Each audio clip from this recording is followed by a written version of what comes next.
주요 정치 이슈를 다루는 매일 챙겨봐야 할 뉴스를 시작하겠습니다.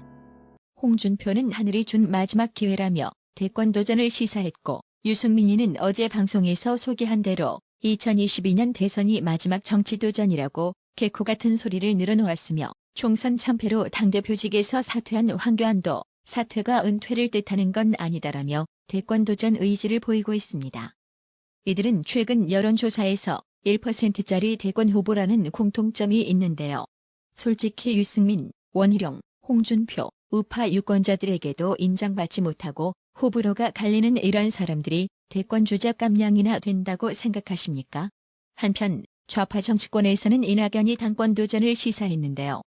친문 소굴 속에서 대권을 꿈꾸는 이낙연은 자신의 정치 세력이 부족하다는 게 약점이어서 대권 플랜의 일환으로 자신의 정치 세력을 규합하기 위해 당권 도전을 선택한 걸로 보입니다. 이건 우파 지지층들이 박수치고 환영할 일입니다.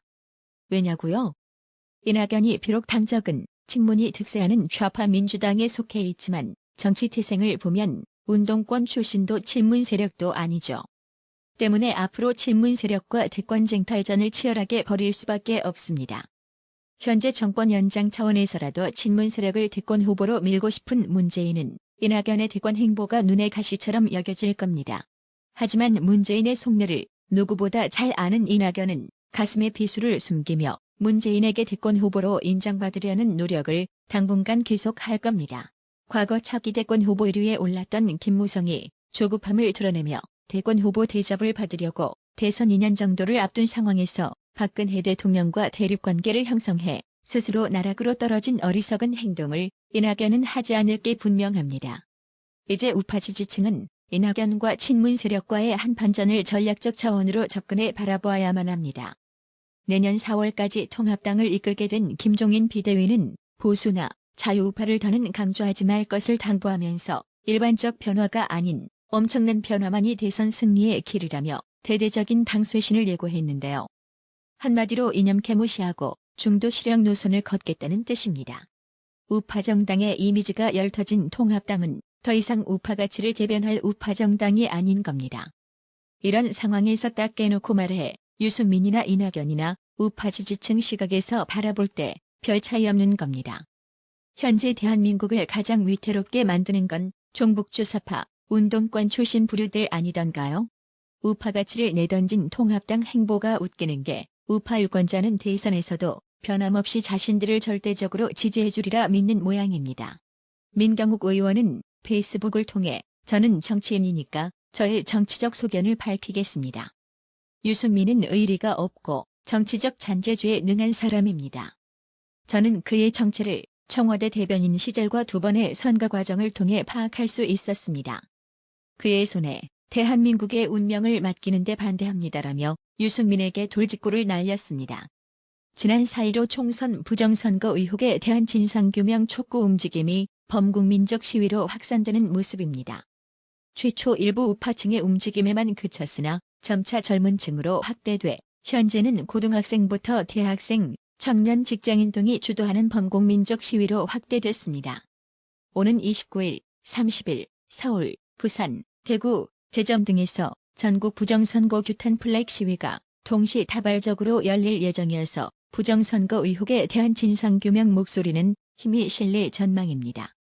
이번 시위는 젊은 층이 주도하는 만큼 방식도 다변화될 것으로 전망됩니다. 단순 길거리 시위 외에 사진전 개최 등의 방식으로 부정선거 진상규명 촉구 움직임을 이어나간다는 계획입니다.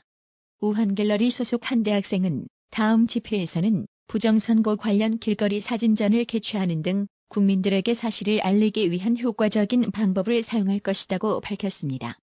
이번 주에는 서울 29일, 30일 오후 6시 강남역, 부산 30일 오후 6시 서면 주디스티와 앞, 대구 30일 오후 1시 동성로 대구백화점 앞, 대전 29일 오후 1시 대전역 앞 등에서 블랙 시위가 예정돼 있습니다. 그동안 진상규명 촉구 운동을 주도하던 시민단체는 사실상 이번 선거를 중앙선거관리위원회의 조직적 조작, 은폐로 결론짓고 의혹을 입증할 투표지 분류기 프로그램 검증에 총력전을 펼칠 계획입니다. 그동안 침묵으로 일관해오던 중앙선관위는 부정선거 의혹 진상규명을 촉구하는 목소리가 갈수록 커지자 태도를 바꿨습니다. 중앙선관위는 28일 언론사를 상대로 사전투표와 개표 과정 시연을 하겠다고 밝혔습니다. 유권자 90% 이상 사전투표에 찬성한다는 내용의 여론조사 결과도 발표하는 등 대국민 여론전에 들어간 모양새입니다. 선관위를 고발한 민경욱 의원 소송들이인단은 27일 선관위가 결백하다면 눈 가리고 아웅식 시연회가 아니라 모든 투개표 장비와 전산 자료를 소송들이인단에게 공개하라고 요구했습니다.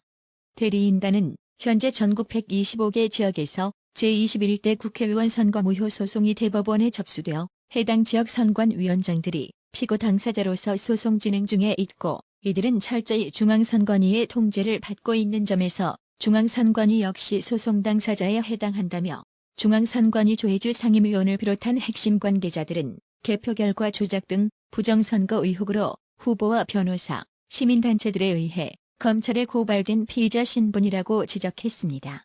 이어 대리인단은 따라서 선관위가 진행한 사전투표 투개표 과정의 의혹이나 선관위가 보관 중인 사전투표지 발급기, 투표지 분류기와 연결 노트북, 심사 계수기, 통신망, 중앙서버 등 선거 관련 전자장비 및 시스템은 법원의 검증 대상 또는 검찰의 수사 대상이라며 그런 상황에서 중앙선관위가 재판이나 수사에 앞서 일방적으로 가정적 상황 및 개표 여건을 설정한 후 부정선거 의혹의 핵심인 사전투표의 투개표 과정 등을 제한된 범위 내에서 공개 시연 또는 설명하겠다는 것은 국민의 여론을 호도하고 아직 본격적으로 시작되지 않은 재판이나 수사에 불필요한 예단을 주는 매우 부적절한 처사라고 주장했습니다.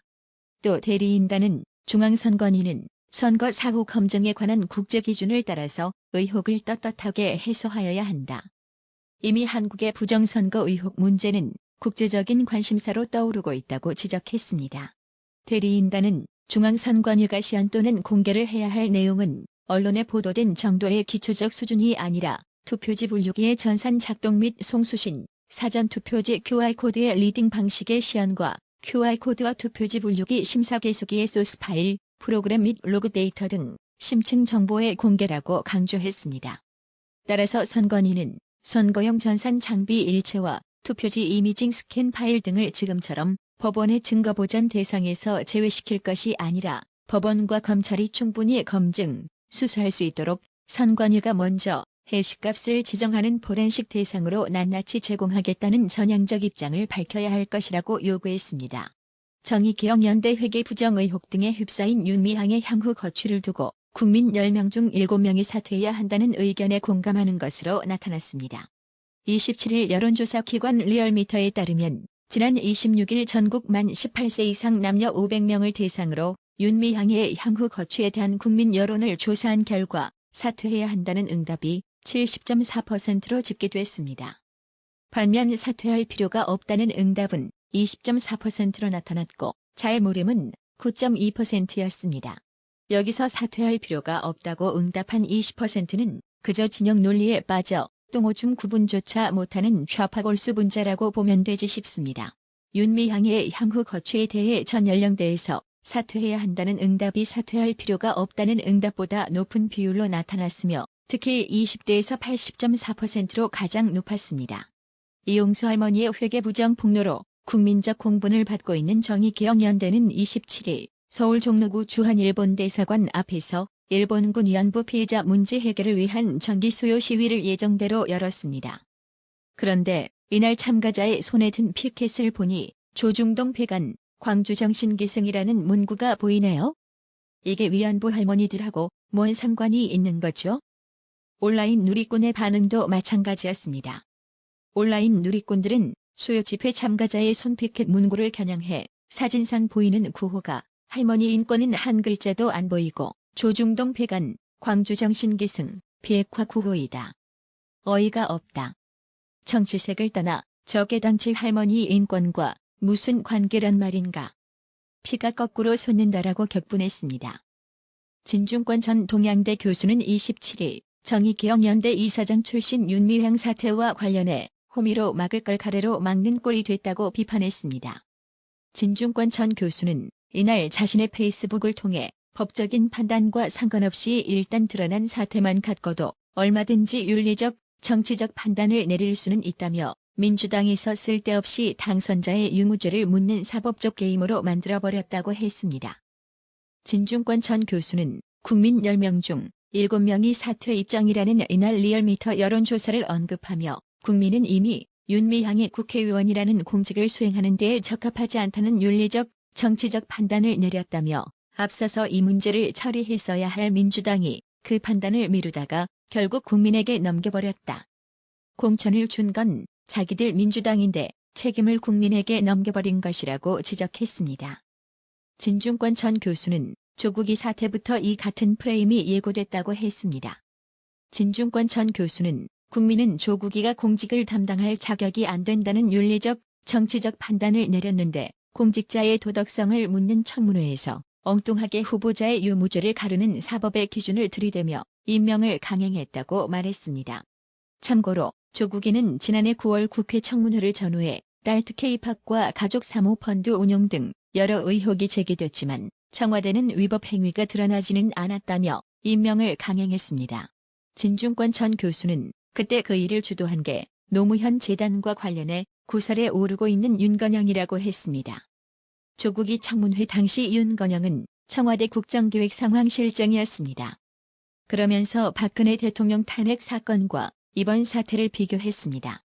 진중권 전 교수는 황당한 게 민주당에서는 탄핵 때는 이와는 다른 기준을 들이댔었다.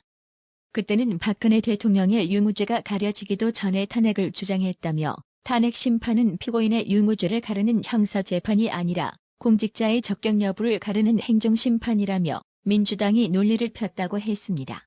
진중권 전 교수는 이런 현상이 나타나는 원인에 대해선 민주당 지도부와 실세들이 NL 민족해방운동권 마인드에서 자유롭지 못하기 때문이라고 진단했습니다. 진중권 전 교수는 자기들 민주당이 친미 토착 왜구를 물리치는 민족해방전쟁, 총선은 한일전을 한다는 유치한 판타지에 사로잡혔다며 윤미향에 대한 도덕적 검증을 적들의 공격으로 간주하고는 아군인이 무조건 지켜줘야 한다고 생각하는 것이라고 했습니다. 이어 애들도 아니고 아직도 쌍팔년도 전대협 세계관에 사로잡혀 있으니 한심하다.